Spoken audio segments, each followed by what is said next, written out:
अच्छे से मिक्स कर लेंगे हाथ से और इसको 10 से 15 मिनट के लिए रेस्ट देंगे। इसके बाद ये खुद ब खुद बहुत ही अच्छी सी कंसिस्टेंसी के अंदर सेट हो जाएगा।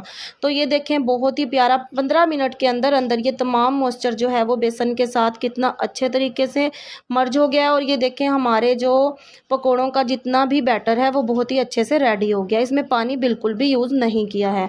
कढ़ाई हम ले लेंगे, कढ़ाई के अंदर हम लोगों ने ऑयल या घी कुछ भी इस्तेमाल कर सकते हैं, वो हमने डालना है। और फिर वन बाय वन अपने पकोड़े या तो चम्मच की मदद से या हाथ की मदद से जैसे भी आपको पसंद आए उसको हमने डाल देना है।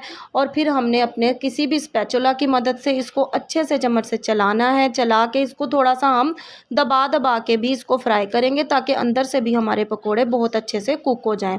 गोल्डन ब्राउन होने तक हम लोगों ने अपने पकोड़ों को अच्छे से फ्राई करना है। फ्राई करने के बाद इसको अपने स्टेनर से हम स्टेन करके अपनी प्लेट में डाल लेंगे और इसी मेथड से तमाम पकोड़े फ्राई करेंगे। तो हमारे तमाम पकोड़े फ्राई हो गए हैं। देखें मज़ेदार किस्म के पकोड़े, चटपटे, ज़रूर ट्राई कीजिएगा। बहुत ही अच्छे पकोड़े बन के तैयार हुए हैं। अब हम चलेंगे अपनी इमली की चटनी की तरफ। इमली हम लोगों ने ले ली है।